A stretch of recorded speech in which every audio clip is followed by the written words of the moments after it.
प्रवीण शर्मा जी। राधे राधे। राधे राधे महाराज जी।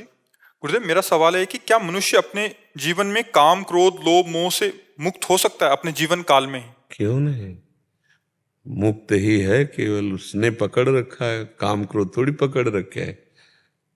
चेतन अमल सहज सुख राशि, ईश्वर अंश जीव अविनाशी। जो हमारा स्वरूप है वो निर्विकार है, चैतन्य घन। हम अपने स्वरूप को भूल करके पुरुष और स्त्री मानने लगे। अब पुरुष मानने लगे तो स्त्री में आकर्षण हो गया, स्त्री मानने लगे पुरुष में आकर्षण हो गया। कामना की उत्पत्ति हो गई देह भाव से।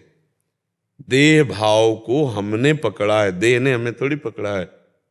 नहीं, चैतन्य घन भगवान का जो अंश है इसमें निर्विकारता है, कहीं भी विकार नहीं है। इसने विकारी को पकड़ रखा है, विकारी है देह।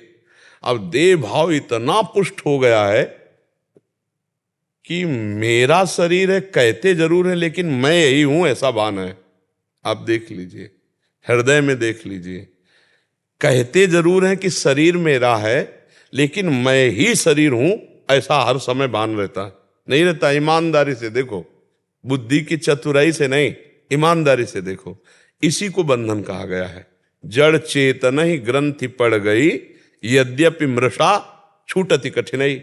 यद्यपि झूठा है, कभी भी चैतन्य घन आत्मस्वरूप को शरीर बांध ही नहीं सकता। पर उस चैतन्य घन आत्मस्वरूप ने अपना विस्मरण करके शरीर को मैं मान लिया। बंधियो कीर मरकट की लाई। जैसे तोता पकड़ने वाले आते हैं तो जो पंखा में देखा ना, ऐसे हाथ से घुमाया जाता है पोला, उसे पूले में दाना चिपकाहट रख के रखा, वो पोला घुमा तो ऐसे जो तोता है ऐसे हो गया। अब वो और जोर से पकड़ लेता है कि अगर मैं छोड़ा तो मर गया, और अगर छोड़ दे तो उड़ जाए। बंधेव कीर मरकट की लाए। जैसे बंदर सुराही में छुहारा चना देखकर हाथ डाला और बड़े जोर से, अब वो सोचा मुझे किसी ने पकड़ लिया। अगर वो लोभ छोड़ दे दाने छुहारे का तो किसी ने नहीं पकड़ा है, लेकिन वो बंधेव कीर मरकट के नाई। ए भैया, अगर काम क्रोध से मुक्त ना हुआ जाता तो आज तक जितने महात्मा ब्रह्म ऋषि हुए सब कामी, क्रोधी, लोभी, मोही होते ना। लेकिन ऐसे अनंतों महात्मा इस सृष्टि में हो चुके जो काम क्रोध लोभ मोह मद मत्सर से मुक्त हुए, और बिना मुक्त हुए भगवत साक्षात्कार नहीं होता।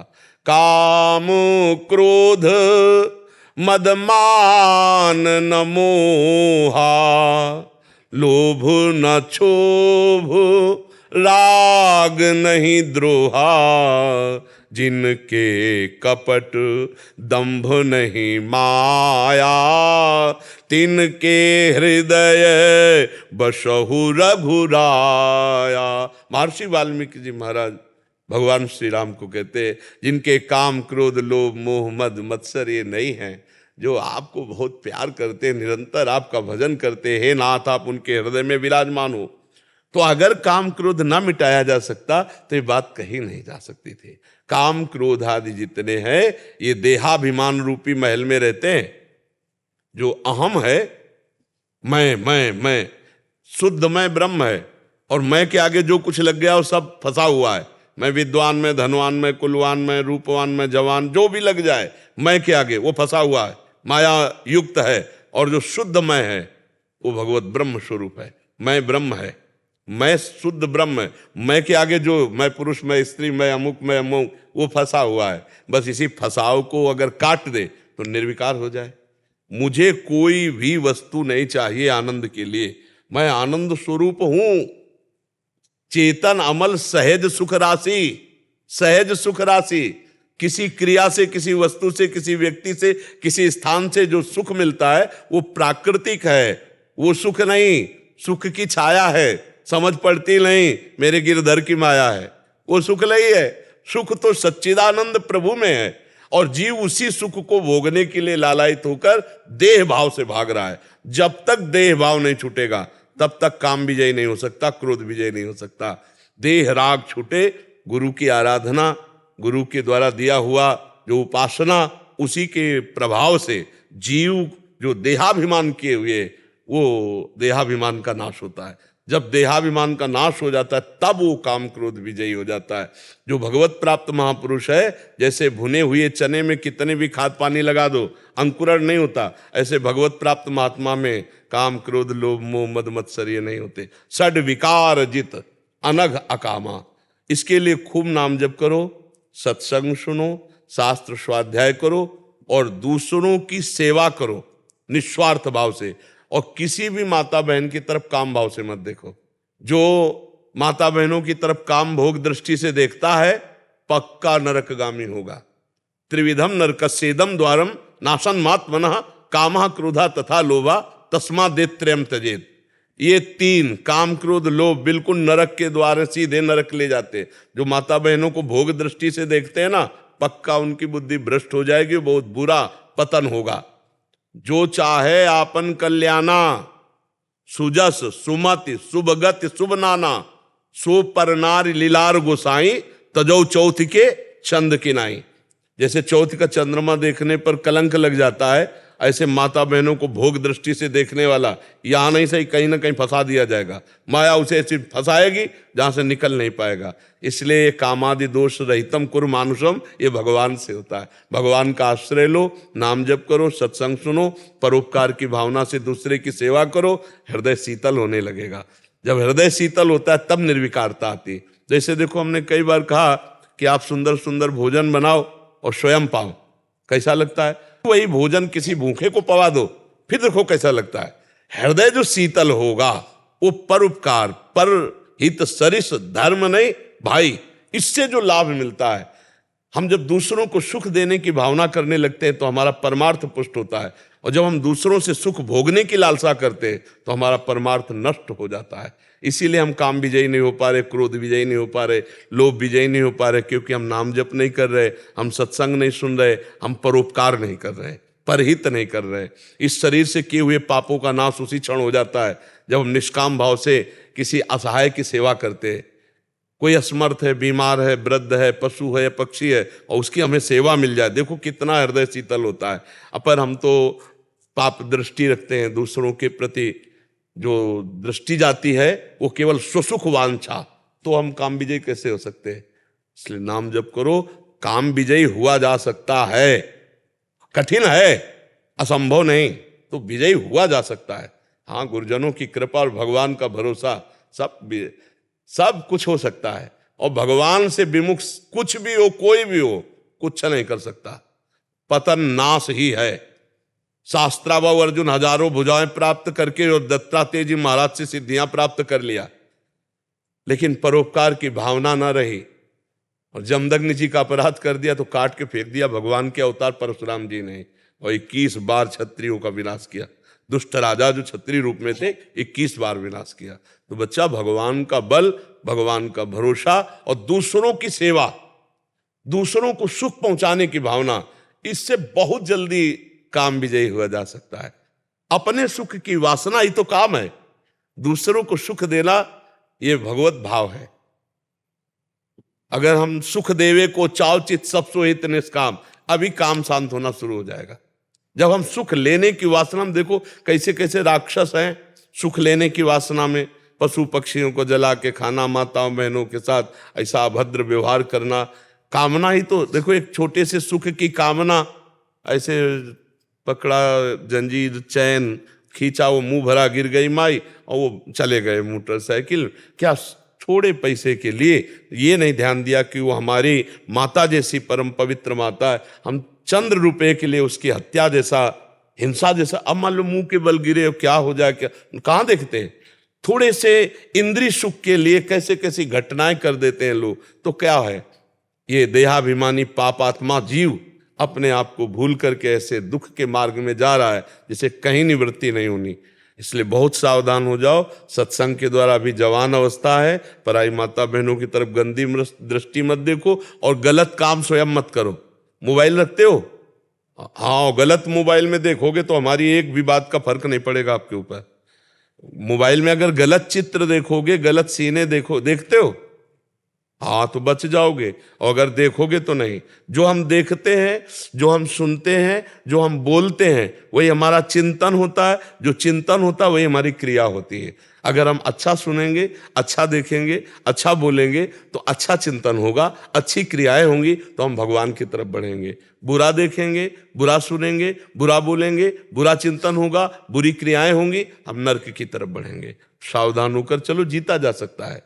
हर समय नाम जप करो, पवित्र आहार करो और सत्संग सुनते रहो, बड़े महापुरुषों की बातें सुनते रहो, उससे जरूर हमारा परिवर्तन होता है। सत्संग तो निश्चित हमें विजय दिला देगा। हमारे जीवन के आदर्श पूज्यपाद सिउड़िया बाबा जी महाराज, उन्हीं के वचनों पर हमें उत्साह मिलता रहा, परमार्थ वे चले। तो किसी महापुरुष को अपना आदर्श बनाकर उनके वचनों के अनुसार हम चले तो भगवत प्राप्ति सहज हो जाएगी। ये सब विकार भगवान की कृपा से शांत हो जाएंगे। देखो भजन का कितना बच्चा फल है। सदन जी का नाम सुना होगा तुम, अगर सत्संग सुनते हो तो। सदन जी महाराज कसाई कुल में प्रकट हुए थे, बहुत बड़े महाभागवत थे। एक बार इनके मन में आया कि मैं जगन्नाथ जी के दर्शन करने जाऊं। काम विजय की बात तुम्हें बता रहे हैं। तो जगन्नाथ जी के दर्शन के लिए पद यात्रा में चले तो संध्या काल में एक घर में भिक्षा मांगने के लिए गए। वो चंचल मन वाली स्त्री थी। अब ये ब्रह्मचर्य, तेज, भगवान का भजन करने वाले, तो एक सौंदर्य होता है भगवान के भक्तों में आंतरिक जो उभरता है। जैसे हमारे भगवान सुंदरता के समुद्र है ना, सागर है। जब उनका भजन किया जाता है, उनसे चित्त जोड़ा जाता है तो स्वामी के गुण सेवक में आने लगते हैं। तो एक विशेष आकर्षण था। अब वो लुभायमान हो गई तो कहा कि आप यहीं बैठ के पा लीजिए। अब सरल चित्त संत, सरल चित्त, उनमें तो कोई कपट छल था नहीं, वो बैठ के पा लिए। तो उनका शाम हो रही है, आप यहीं शयन कर लीजिए। तो स्वीकार कर लिया। अब जब शयन कर लिया घर में, और जब उसका पति शयन कर गया तब वो उनके पास आई और अपनी इच्छा प्रकट की। तो उनका, तुम बहुत नीच प्रवृत्ति की हो, तुम्हारे पति विराजमान है और तुम ऐसी चेष्टा। तो उसने उसका गलत अर्थ लिया कि मतलब ये डर रहे हैं अगर पति, तो उसने अपने पति की हत्या कर दी। कोआ मदांधो मदना तुरो, सबसे अंधों में अंधा बड़ा कौन है? बोले जिसे काम व्याप्त हो जाए। अब वो काम से व्याकुल नजदीक आई और बोले अब चिंता मत करो, मैं उनको मार आई। अरे बोली दुष्टा, ये हमने कब कहा? हमने ये कहा था जब तेरा पति विराजमान है तो तू ऐसी मतलब चेष्टा क्यों करती? तो उसने कहा आप ज्यादा उपदेश हमें मत करो, आप हाँ बोलते हो या हल्ला मचाऊं, क्योंकि बल है, यही बल है। तो उनका मृत्यु स्वीकार है। देखो काम विजय।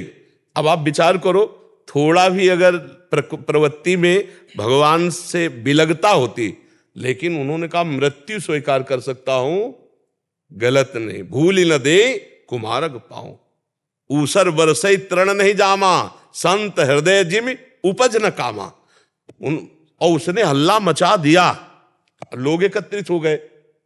अब वो मुस्कुरा रहे कि प्रभु आपकी लीला क्या होगी, अब क्या होगी देखा जाएगा।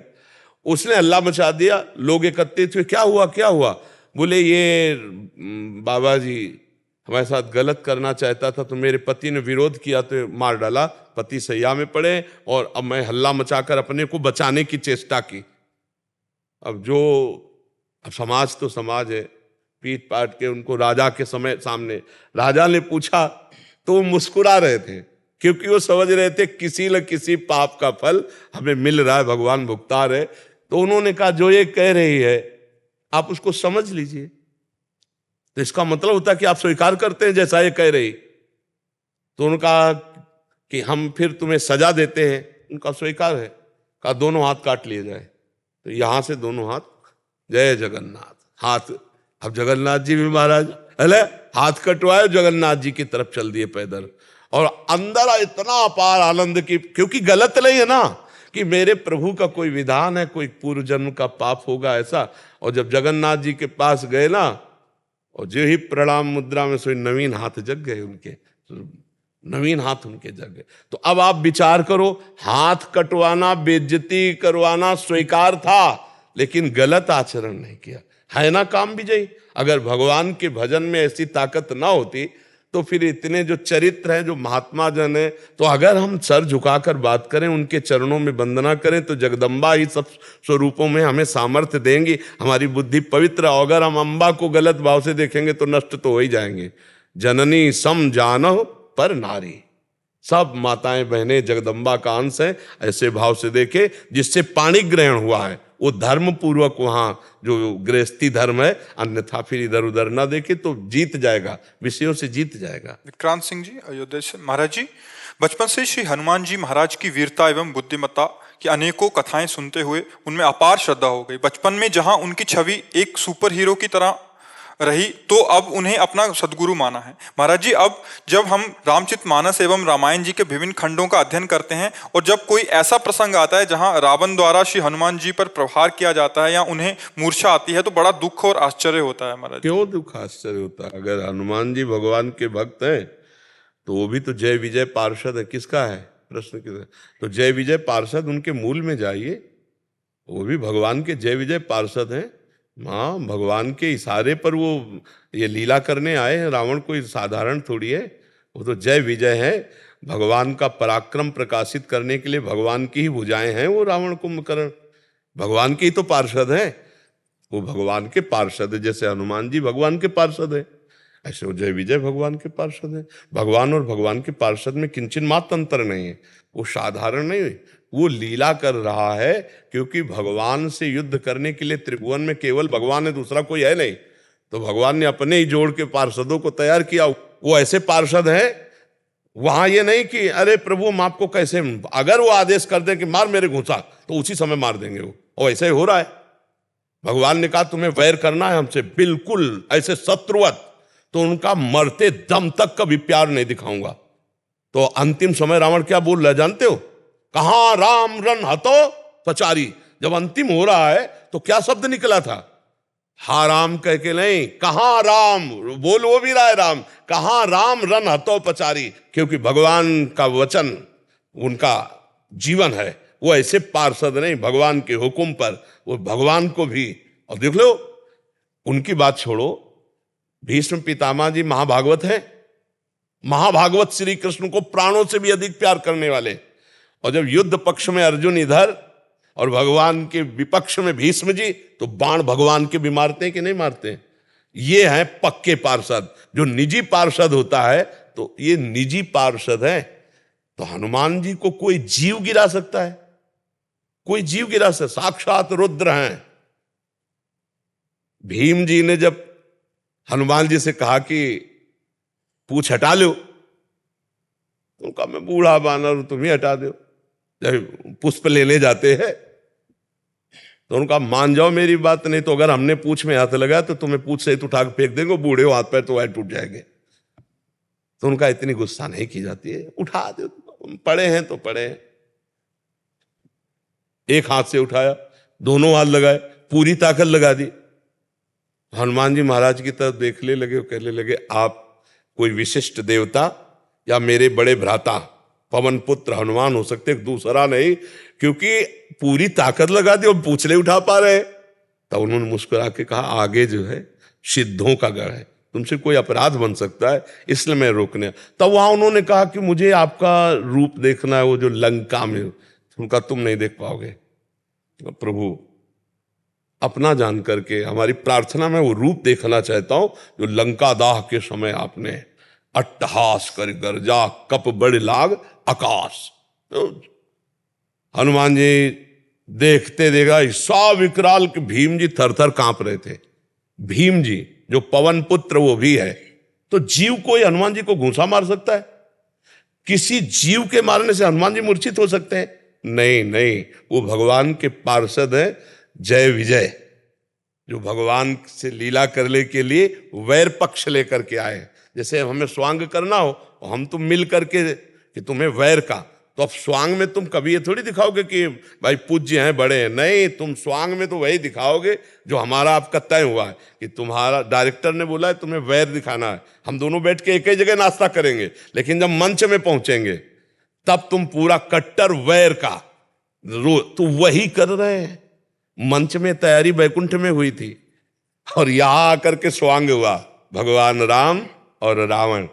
ये निज पार्षद हैं भगवान के, जय विजय, और भगवान तो सच्चिदानंद है ही। तो हनुमान जी महाराज और रावण में जो युद्ध की लीला दिखाई गई, तो अगर मूल में देखोगे तो शोक नहीं होगा। भला राम जी से युद्ध करने के लिए कोई साधारण सामने आएगा? असाधारण योद्धा, असाधारण योद्धा है। कुंभकर्ण, रावण, ये सब भगवत स्वरूप है, ये जय विजय है। लीला के लिए नाट्य मंच जगत है, जगन नाटक वैभवा, और वो स्वांग कर रहे हैं। अब आप समझ रहे हो ना? हाँ, हनुमान जी को कोई परास्त कर दे ऐसा जीव ही नहीं सृष्टि में। वो तो शिव स्वरूप है, तो उसी कोटि का स्वांग करने वाला कोई ऐसा कर सकता है, तो जय विजय भगवान के पार्षद है। इसलिए वहां शोक नहीं कर रहा है। अगर आरती रामायण की होती है ना, तो रावण की भी होती उसी में, नहीं होती? रामायण की आरती हो रही है तो उसमें है ना रावण। रामचरित है तो रावण चरित्र भी है कि नहीं है? राम है तो रावण का भी है ना। तो दोनों की हो रही ना आरती, एक ही की हो रही, क्योंकि नाट्य मंच पर उसी का वैभव है। जगन नाटक वैभवा, वही खेल रहा है, दूसरा कोई नहीं है। जड़ चेतन जग जीव जत सकल राम में जान, वही खेल रहा है। तो इसमें शोक नहीं होना चाहिए, क्योंकि मेरे प्रभु का वो भी तो पार्षद है। आप जानते हैं ना वो पार्षद है? हाँ, तो बस जैसे हनुमान जी पार्षद है, जैसे वो जय विजय पार्षद है। भगवान के निज जन है, पर वैर का ऐसा दूसरा कोई नहीं कर सकता, कोई नहीं कर सकता। जिस समय खरदूषण का वध हुआ और सूचना पहुंची, समझ गए आ गए प्रभु, आ गए प्रभु। खरदूषण मोशम बलवंता, मार सके को बिनु भगवंता, आ गए प्रभु। अब बिल्कुल कट्टर रोल कर रहा है, और उस जो राम जी की बड़ाई करता तो समझ जाते कि ये हमारे पक्ष में नहीं रहेगा, बैर पक्ष का निर्वाह नहीं कर पाएगा, वही भिजवा देते। चल खिचड़ी नहीं बनना, सीधे वहीं चल, तू उनका पक्ष ले चलकर, मैं वैर पक्ष में। जिसने राम जी की बड़ाई की उसके विरोध, क्योंकि वैर पक्ष का स्वांग करना कहीं भी इतना, जहां मंदोदरी कहे 20 बार कैलाश को उठाया, उन भुजाओं पर विश्वास नहीं, एक मनुष्य की तरह तू राम राम जाक होता वैर पक्ष, पूरे जीवन भर वैर पक्ष निर्वाह किया। जब धनुष यज्ञ में गया था ना, तो अजगौ को भगवान शिव का धनुष है, प्रणाम किया और राम जी की तरफ देखा। अजगौ को उठाने की चेष्टा नहीं की रावण ने, प्रणाम करके, और राम जी की तरफ देखा, वो मानो नेत्रों से निमंत्रण दे रहा है कि मैं तुम्हें यहां अजगौ उठाने नहीं आया हूं, निमंत्रण देने आया हूं। महाराज, हमारा आपका जो स्वांग तय है उसकी याद रखना, और इन्हीं को निमित्त बना करके हमारा आपका स्वांग पूरा होगा।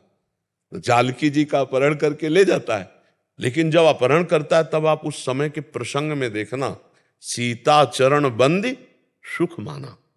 सिया जी के चरणों में प्रणाम करके बहुत आनंदित होकर के फिर सीता जी को उठा के ले, वैर का पक्ष पूरा निर्वाह कर रहा है। वो भगवत पार्षद है, धन्य है।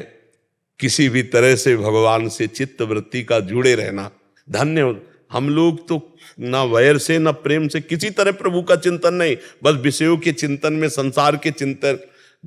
वो काम भाव से, क्रोध भाव से, लोभ भाव से, मोह भाव से, किसी भी भाव से वृत्तियां सच्चिदानंद में जुड़ जाएं तो उसे सच्चिदानंद की प्राप्ति होती है।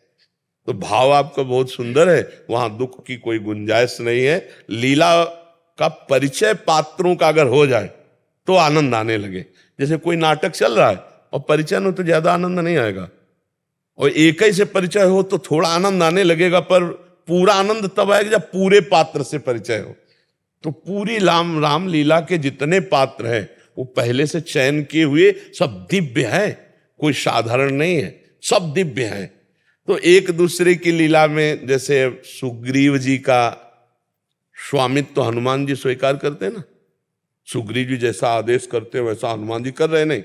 क्या हनुमान जी हैं और क्या सुग्रीव जी हैं?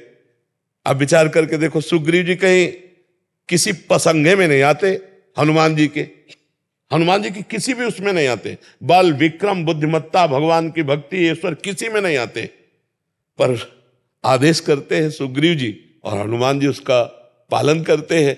ये हमें देखना है कि लीला पात्र जितने भगवान के हैं वो सब लीला कर रहे हैं और सब भगवत स्वरूप हैं। विक्रम बल में जब हम नाप करते हैं तो जैसे भगवान अमोघ शक्ति संपन्न है, वैसे अमोघ शक्ति संपन्न हनुमान जी महाराज हैं। उनको कोई मूर्छा दे दे, जे गिर चरण दे हनुमंता, चले सुगा पाताल तुरंता। जानकी जी से वाल्मीकि रामायण में हनुमान जी महाराज कहते हैं ना, माता प्रभु ने आज्ञा नहीं करी, नहीं आपको पीठ में अभी बिठालता और इसके 10 मुंह थप्पड़ से तोड़ करके इसको बंदी बना के इसको रानियों सहित भगवान के चरणों में डाल देता। अभी पूरी लंका को अकेले विध्वंस करके इसके 10 मुंह थप्पड़ से तोड़ के रावण के और आपको पीठ में बैठाल के ले जाए, लेकिन प्रभु ने आदेश नहीं किया। इसलिए मात्र संदेश आपका पहुंचाएंगे और स्वयं प्रभु आएंगे और उनकी जय जयकार होगी और वो आपको ले जाएंगे। तो हनुमान जी महाराज तो अद्वितीय है, हनुमान जी अद्वितीय है, क्योंकि शिव ही तो है ना, और शिव और भगवान श्री राम यह भेद है, एक ही है। वो उनको गुरु इष्ट मानते हैं, वो उनको गुरु इष्ट मानते हैं। नहीं, अगर हनुमान जी ऐसे चरण तो राम जी ऐसे रामेश्वर की स्थापना करके आराधना कर रहे हैं। तो हमें लीला पात्रों को समझकर दुखी नहीं होना, हमें आनंदित होना, मेरे प्रभु की लीला हो रही है।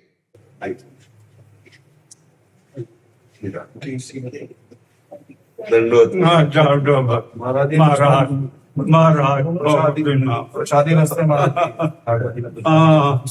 बहुत दिन मोला अरे जमाना होएगा।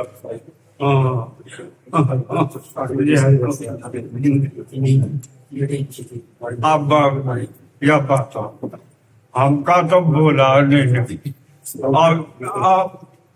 अपन जाला भूल गया है।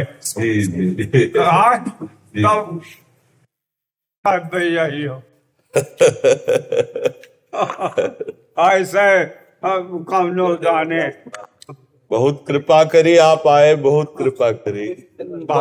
मुश्किल से पा रहे हैं। उस समय महाराज जी यौवन अवस्था में थे, लगभग यौवन अवस्था थी जब पहले दर्शन हुए थे। अरे पराने कान बच्चा थे।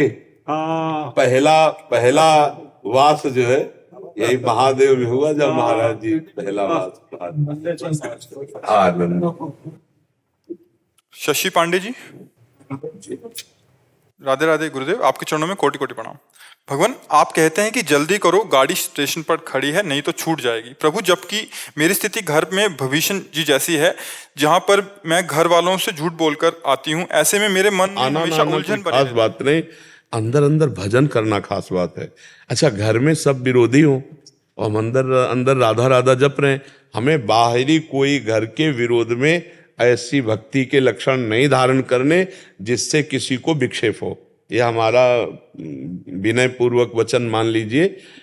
तिलक लगाना, कंठी बांधना ये सौभाग्य का विषय, पर इतना ही नहीं है भक्ति। विभीषण जी लंका में रहकर भगवान की ऐसी भक्ति गुप्त रूप से किए कि भगवान कह रहे तुम सरीखे संत प्रिय मोरे और धरो देह नहीं आन्य हो रे। अंदर से राधा राधा राधा राधा जप रहे। हाँ, जब कभी परिवार का पति या कोई राजी हो जाए, आओ वृंदावन दर्शन कर आओ। अब छुप के आप वृंदावन आई, कोई घटना घट जाए, पति आए साथ, हाँ बस तो ठीक है, बस फिर ठीक है। कह रहे कभी कभी ऐसा होता है झूठ बोल के आना पड़ता है, वो बात ठीक है, लेकिन अकेले आने के लिए हम कभी भी सलाह नहीं देंगे। पति का सानिध्य अत्यंत आवश्यक है, पति साथ है वो कोई बात नहीं है। हाँ, और बाहरी चिन्ह तब तक न धारण करे जब तक उसका हमें अनुकूलता न मिले। मान लो आप पूरा तिलक रज लगा के अब आपके सास ससुर या परिवार के निज जन विरोध करें तो रोज कलह होगी। ऐसी भक्ति क्या जो कलह करवावे? और या तो फिर मीरा और प्रहलाद जी जैसी निष्ठा हो, मेरे तो गिरधर गोपाल दूसरों न कोई, जाके से मोर मुकुट मेरो पति सोई, मैंने मृत्यु का वर्ण कर लिया, आप क्या बिगाड़, वो बात अलग होती नहीं। तो देखो मीरा जी को कितना कष्ट सहना पड़ा, जहर तक पिलाया गया। हिरण्यकश्यप ने कितना कष्ट दिया प्रहलाद को। तो हमें लगता है हम कलयुगी प्राणी, इतनी निष्ठा तो हमें है नहीं कि हमारे ऊपर रोज विपत्तियां आवे और हम जय जयकार भगवान की करें। तो हमें चाहिए पहले अपनी श्रद्धा पुष्ट करें, अंदर अंदर हम भजन का अभ्यास करें, नाम जप करें, और जो हमारा विरोध कर रहे हैं वो परिवार के हमारे पूज्य जन हैं, हमें उनके चरण छूने चाहिए।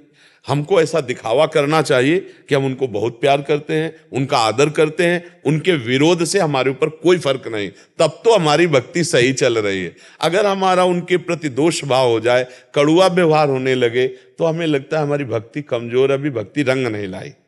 भक्ति तभी रंग लाएगी जब विरोध करने वालों में भी भगवत भावना हो जाए। से जाने पर कुछ दिन सही रहता है, घर में बराबर रहने पर फिर यहाँ से जाने पे बैटरी चार्ज रहता है, पर घर में फिर डिस्चार्ज हो जाता है। हाँ, आप घर में तो हो ही जाएगी। तो मोबाइल है आपके पास, तो सत्संग सुन लिया करो। कुछ करते हैं, लेकिन यहाँ आने पर ज्यादा चार्ज हो जाता है। हाँ, यहाँ तो परमाणु ही है प्रगट में, तो जो परमाणु वो मोबाइल से थोड़ी मिलेंगे।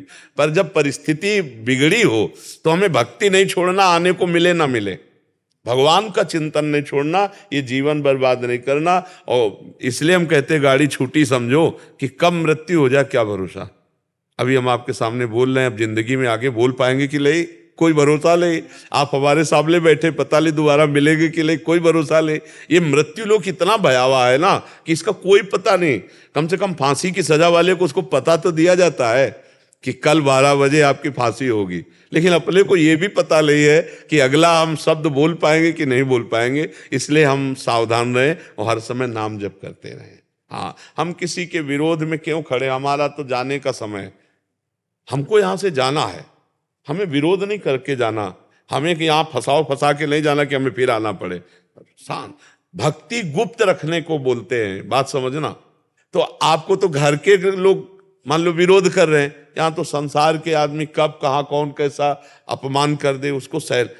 तो अगर सहत सहत बाढ़े भगत ग्रेतन गुरु हितगार, अगर सहते रहोगे तो हृदय में भगवान का ज्ञान प्रकाश हो जाएगा, भगवान प्रकाशित हो जाएंगे और आनंद की धारा बह पाएगी। अभी आप उस आनंद को कल्पना भी नहीं कर सकते जो भगवान के भजन से। हम आपको सत्य कहते हैं, अगर भजन का आनंद ना मिलता तो हम चीख चीख के कहते, पर हम तुमको कैसे बताए, वो कोई रसगुल्ला तो है नहीं कि हम निकाल के तुम्हें दे दे कि देखो ये आनंद है, खा लो।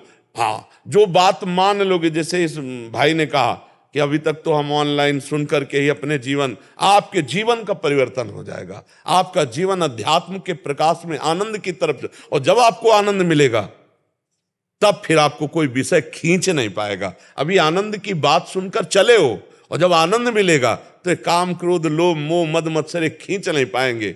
संसार में कौन ऐसा है जो भगवान के भक्त को खींच सके।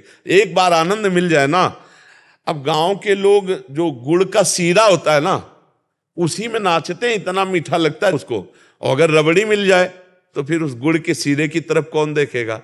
भगवदानंद मिल जाए तो गंदे विषयानंद की तरफ कौन देखे। संसार में सबसे बड़ा सुख क्या है, आप देखो, घुमा के बुद्धि को देखो तो लौट करके केवल काम सुख में आएगा। आप देख लीजिए, रुपया पैसा खाना पीना रिश्ता नाता सब जगह घुमाओ मन को, और अगर उसको कहीं टिकने की जगह दिखाई देगी तो काम भोग के सिवा और कहीं टिकने की नहीं है। सब संसार के जितने भी प्राणी हैं, जितने भी जीव हैं, सबको एक काम ने परास्त कर रखा है। लेकिन राम का आनंद कोई बिरला, और जिसे भगवान का आनंद मिल गया उसे काम परास्त नहीं कर सकता। देवराज इंद्र के पास दिव्यास्त्र सीखने के लिए जब अर्जुन गए तो सिंहासन में बैठाला, आधे में इंद्र बैठे और आधे में अर्जुन बैठे। स्वागत के लिए अप्सराओं का नृत्य हुआ तो भगवान नारायण की जंघा से प्रकट हुई देवी उर्वशी, उनकी दृष्टि अर्जुन पर गई तो जैसे भगवान वैसे भगवान के भक्त अर्जुन। अरविंदाक्ष नेत्र अजान बाहु देख करके लुब्धमान हृदय जो है लुभायमान हो गया, लुब्धायमान हो गया। और अर्जुन गौर से ऐसे उर्वशी की तरफ देखते रहे तो उर्वशी को लगा, और देवराज इंद्र ने ये दोनों की दृष्टि देखी। तो जब संध्या हुई तब कहा कि उर्वशी को आदेश करो, चित्रसेन गंधर्व को आदेश किया कि उर्वशी को आदेश करो अर्जुन की सेवा में पहुंचे, क्योंकि अर्जुन जी भी देख रहे थे एकाग्रता पूर्वक और उर्वशी जी भी देख रही थी। अब उर्वशी जी को तो मन भाया हो गया, वो बहुत प्रसन्न होकर के श्रृंगारित होकर के, उर्वशी जी जब चलती हैं तो बादल साथ चलते हैं, उनको जिसको देखना वही देख सकता दूसरा नहीं, और सुगंध छा जाती है, पूरा वातावरण ढक जाता है जैसे कोहरे से, और सुगंध छा जाती है, और उस मार्ग से उर्वशी जी चलती है, देव मार्ग से। तो जब वो देवराज इंद्र की प्रेरणा से अर्जुन के पास गए तो अर्जुन ने हाथ जोड़ा और प्रणाम किया। तो उन्होंने कहा ये मुद्रा नहीं, क्योंकि वो काम भाव से प्रेरित होकर आई थी। तो उन्होंने कहा मैं माता कुंती से बढ़कर के आपका आदर करता हूं। अब वो और क्रोधित हो गए कि ये शब्द संबोधन। तो उन्होंने कहा देवराज इंद्र की प्रेरणा से मैं आपकी सेवा में हूं, आप इन शब्दों को वापस कीजिए और मुझे स्वीकार कीजिए। तो उन्होंने कहा फिर मैं पुनः आपसे कहता हूं, आप हमारे पूर्वजों की जननी है, क्योंकि पुररवा और उर्वशी से ही इस वंश का प्रादुर्भाव हुआ। तो मैं माता कुंती से भी बढ़ करके आपको पावन दृष्टि से और प्रणाम किया। उर्वशी एकांत में अर्जुन से काम भाव के लिए याचना कर रही, और अर्जुन जी उनको प्रणाम कर रहे हैं। बड़े बड़े ऋषियों की मनोवृत्ति को एक सेकंड में विचलित कर दे वो उर्वशी जी है। अंततो गत्वा उर्वशी जी हार गई और उन्होंने साप दे दिया, जा नपुंसक भाव को प्राप्त हो जा। जिसे देवराज इंद्र ने सीमित किया 1 वर्ष के लिए, वही अज्ञात वर्ष में विहंगला बनकर के जो संगीत सिखाया राजकुमारी को। अब आप सोचो, उर्वशी जैसी अप्सरा अर्जुन के मन में काम पैदा नहीं कर पाई, क्योंकि श्री कृष्ण के अनन्य भक्त हैं। अपने ठाकुर हरिदास जी महाप्रभु चैतन्य देव के परिकर में हरे कृष्ण कृष्ण कृष्ण हरे हरे, हरे राम राम राम हरे, इस मंत्र को लाखों की संख्या में रोज जपते।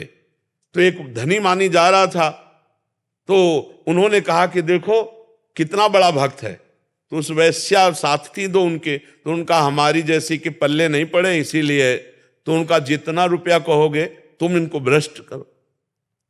अब वो सज करके आई तो हरिदास जी भगवान नाम जप में मगन, उनकी दृष्टि गई तो दृष्टि से भगवान के भक्त पता चल गया।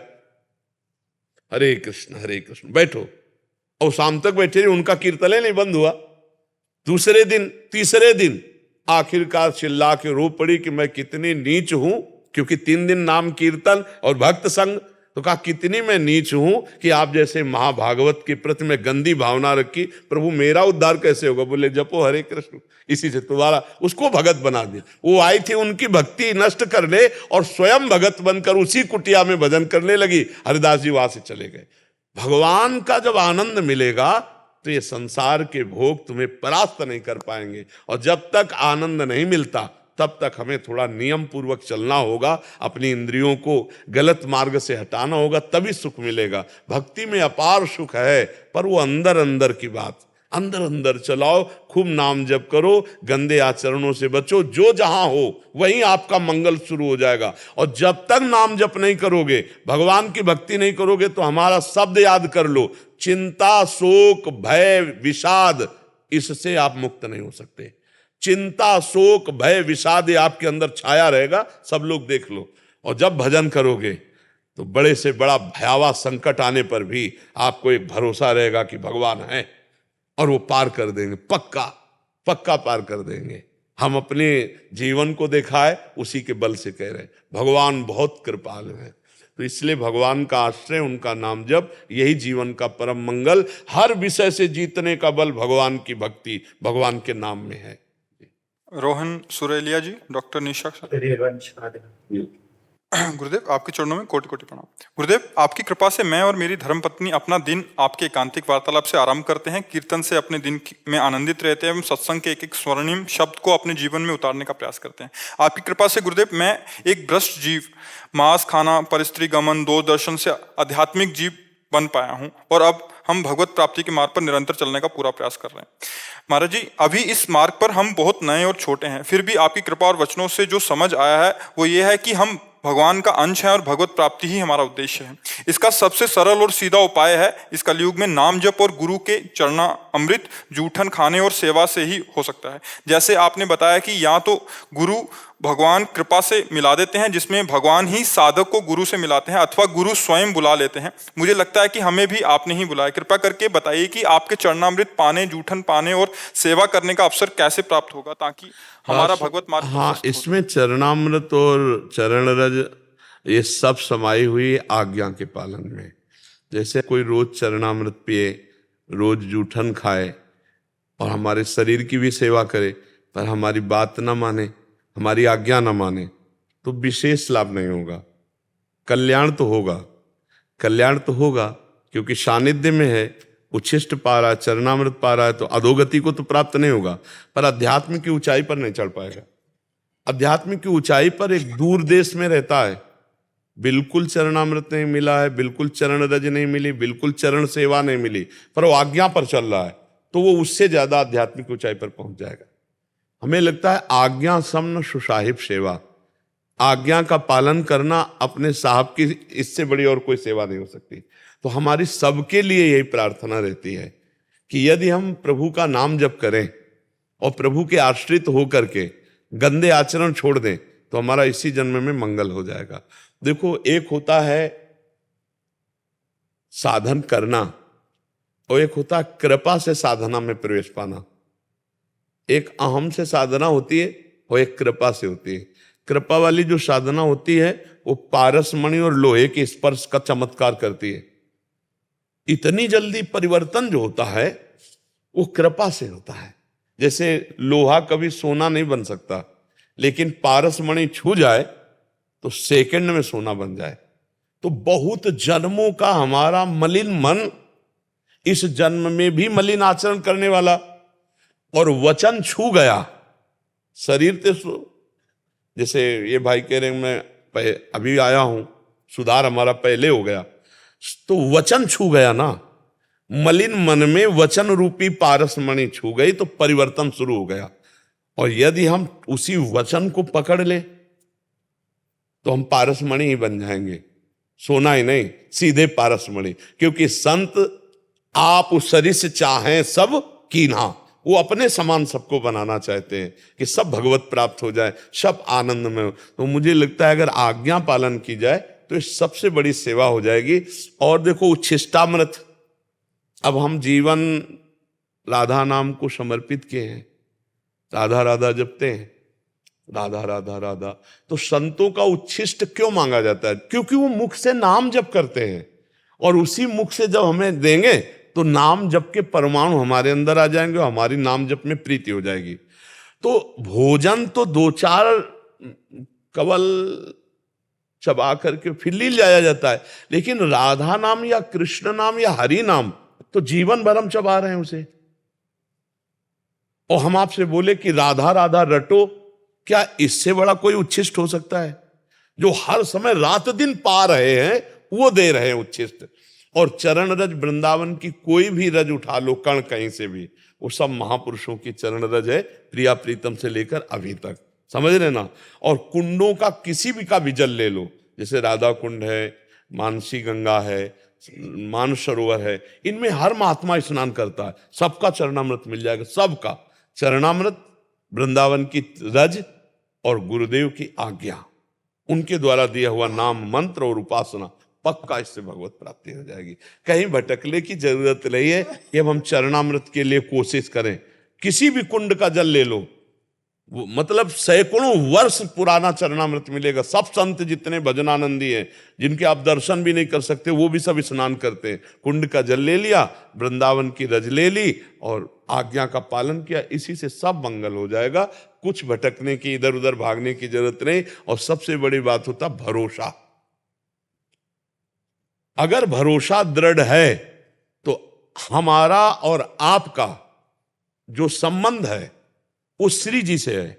हमारे और आपके बीच के भरोसे में श्री जी हैं, वो मंगल करते हैं। आप समझना, आपका भजन कमजोर है, हमारा आपका मिलन भी नहीं हो पा रहा है, लेकिन आपने मान लिया है, अपना मान लिया है, तो इस अपनेपन के बीच में श्री जी हैं। क्योंकि हम प्रभु के हैं ना, इसीलिए आपने अपना माना। वो प्रभु आपका कल्याण करेंगे, वो आपको जानते हैं, वो हर समय आपको देख रहे हैं, वो आपको संभालेंगे, वो आपका मंगल करेंगे। आप बस नाम जप कीजिए विश्वास पूर्वक।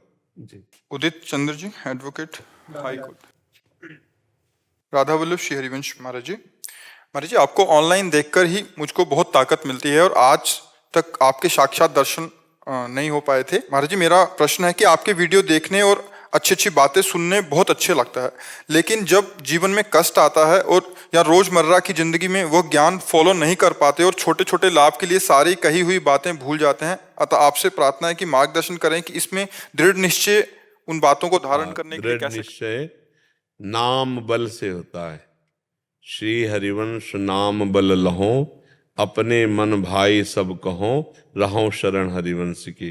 जैसे हमें जानकारी है कि हमको ये करना चाहिए और ये नहीं करना चाहिए, पर हम सुख की लालसा से इतना परास्त हो जाते हैं कि जो नहीं करना चाहिए वो कर बैठते हैं और जो करना चाहिए वो नहीं कर पाते हैं। तो इसकी पूर्ति के लिए हमें बल चाहिए, अध्यात्म बल। और अध्यात्म बल मिलता है नाम जप से।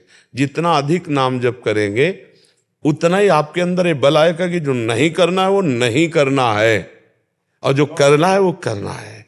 ये नाम जप से आएगा। अगर भगवान का नाम जप नहीं किया गया तो ऐसे आपको विद्वान बहुत मिलेंगे जो शास्त्रों का ज्ञान है पर उसके अनुसार नहीं चलते। जहां हमें विजय प्राप्त करना चाहिए काम पर, लोभ पर, अहंकार पर, मोह पर, वह इसलिए मिलेंगे। क्यों? क्योंकि भजन बल नहीं है, केवल बुद्धि में शास्त्र का ज्ञान है। तो इसीलिए भजन बल को धारण करना चाहिए। हमें लगता है कि अधिक से अधिक यदि हम नाम जप करें, पवित्र भोजन पावें और सत्संग सुनते रहें तो हमारा निश्चित दीर्घ काल तक, लंबे समय तक ये अभ्यास करें तो हमारा एक समय ऐसा आएगा कि हम परम पवित्र विचार वाले हो जाएंगे और हम छोटे छोटे सुखों के प्रलोभन में जो हम अपने मार्ग से गिर जाते हैं वो हम गिरेंगे नहीं। समझ पा रहे हैं आप? महाराज जी, साधना कैसे कंटिन्यू? जैसे 4 दिन तक करे साधना, फिर 5-6 दिन लगता है, फिर छूट जाती है, फिर नहीं। अब देखो, इसकी लगन तो लगानी पड़ेगी। बिना लगन के हम किसी लक्ष्य पर नहीं पहुंचते हैं। 4 दिन अगर हम साधन करेंगे तो व्यर्थ तो नहीं जाएगा, पर 5वें दिन जो अभ्यास हमारा गलत हो गया वो हमको गिरा देगा। ये 4 दिन का साधन का फल तो मिलेगा पर आप विजयी नहीं होंगे। विजयी होने के लिए सातु दीर्घकाल निरंतर सत्कार सेवितो दृढ़ भूमि, यदि लंबे समय तक आदर पूर्वक नियम को चलाया जाए। देखो, नियम में बहुत बड़ी ताकत होती है। नियम अगर नहीं धारण करोगे तो फिर बात नहीं बनेगी। 24 घंटे में हम अपने शरीर के लिए, इंद्रिय भोगों के लिए, संसार के लिए पूरा समय दे रहे हैं। अगर हम 24 मिनट का नियम बना ले नाम जप का और हम ये विचार करें कि ये मेरे जीवन को सुख प्रदान करने वाला है, तो हमारा 24 मिनट क्या 24 घंटे का नियम बन जाएगा कि हर कार्य करते हुए हम नाम जप कर रहे हैं। पहले 24 मिनट का तो आप बनाइए। आप कमा रहे हैं, रुपया कमाते हैं, पढ़ाई लिखाई करके नौकरी करते हैं, जो भी करते हैं वो जीने के लिए करते हैं ना। आप हमें बताओ, रुपया किस लिए? जीने के लिए ना। उससे भोग पदार्थ मिलते हैं ना, उनको भोगने के लिए। तो बस इतना ही चक्र है क्या? फिर मनुष्य जीवन का लाभ क्या रहा? जीवन है सत्य सच्चिदानंद में डूबने के लिए। ये जीने के साधन है। रुपया पैसा कमाकर, भोग सामग्री एकत्रित करके परिवार का पोषण, शरीर का पोषण, लेकिन हम जी रहे हैं प्रभु के लिए। अगर हमारा जीवन प्रभु के लिए नहीं है तो फिर मृत देह है। जिन हरि भगत हृदय नहीं आनी, जीवित सब समान ते प्राणी। वो मुर्दे के समान जीवन। आप देखो कितना खोखला जीवन है। वह भोग, नाना प्रकार की वासनाओं की पूर्ति, नशा, रुपया कमाना, ये जीवन, फिर नरक जाना, ये कोई जीवन है? अगर आप महत्व बुद्धि रखें तो नियम नहीं टूटेगा। नियम एक जिद्दी स्वभाव। अब 4 दिन किया, छोड़ दिया तो फिर परमार्थ का अनुभव तो नहीं होगा, वो व्यर्थ नहीं जाएगा। अगर 4 बार नाम जप किया है तो उसका भी फल मिलेगा। जब असत्कर्म व्यर्थ नहीं जाते तो अविनाशी सच्चिदानंद भगवान का सत्कर्म भजन कैसे व्यर्थ चला जाएगा? तो हम 24 मिनट तो नियम ले लें, हम 1 घंटा का तो नियम ले लें, 23 घंटे अपने लिए तो 1 घंटे भगवान के लिए देंगे तो वो हमारा सब कुछ संभाल देंगे। धीरे धीरे हमारी बुद्धि शुद्ध हो जाए और हमारे अंदर से दोष खत्म हो जाए। देखो कितना आनंद मिलेगा, खुद आनंद। त्यागात् शांतिरनंतरम। जब हम गंदे भोगों का त्याग करते हैं, गंदे विचार का त्याग करते हैं तो हृदय में परमानंद शांति का खुद अनुभव होता है। आप समझ रहे हैं ना? नियम निष्ठा, भोजन सुधार लो तो नियम निष्ठा सुधरेगी। भोजन आजकल बहुत गलत है। ये जो होटलों का भोजन है बहुत अपवित्र भोजन है। अब कोई ऐसे बिरला हो कि स्नान आदि करके पवित्रता पूर्वक, नहीं तो बड़ा अपवित्र आहार। तो ये सब बुद्धि भ्रष्ट करने वाली, फिर नियम नहीं बनेगा, फिर तो भोगों का नियम बनेगा, भजन का तो नियम नहीं बनेगा। जिसका भोजन सही है उसका भजन सही होगा, जिसका भोजन सही नहीं उसका भजन सही नहीं होगा। और आज 100% भोजन अशुद्ध, 1% की भी गुंजाइश नहीं रह गई है।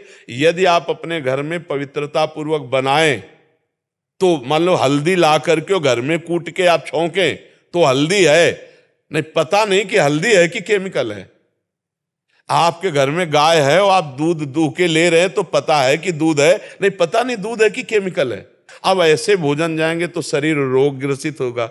इसीलिए पहले कहा गया है कि भोजन आहार शुद्धि तो सत्व शुद्धि अर्थात अंतःकरण शुद्धि। तो बड़ी अपवित्रता बन रही। आजकल लोग इतने घर में आलसी बन गए कि होटलों का भोजन अच्छा लगता है, घर का अच्छा नहीं लगता है। तो होटलों का भोजन जब अच्छा लगेगा तो भोग विलासिता अच्छी लगेगी, भजन नहीं लगेगा। लिख लो, भजन अच्छा नहीं लगेगा। भोजन का सुधार ही भजन का सुधार है, जीवन का सुधार है। जिसका आहार गलत, अब आहार कितना गलत होता चला जा रहा है। नौजवान बच्चे शराब, ये सब गांजा आदि, ये सब गंदी चीजें जो बुद्धि को भ्रष्ट कर दें। और व्यभिचार, देखो भोजन का प्रभाव देखो, ये जो चला है ना समाज में हमारे, ये बहुत हानिकारक है।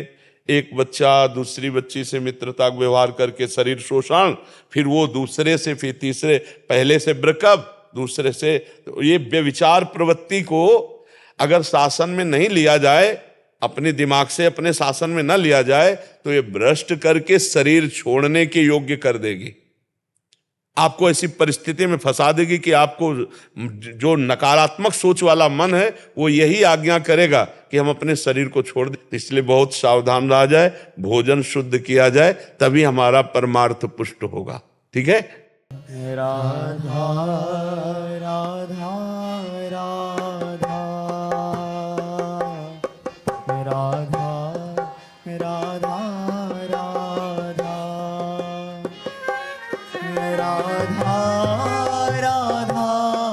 राधा राधा राधा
राधा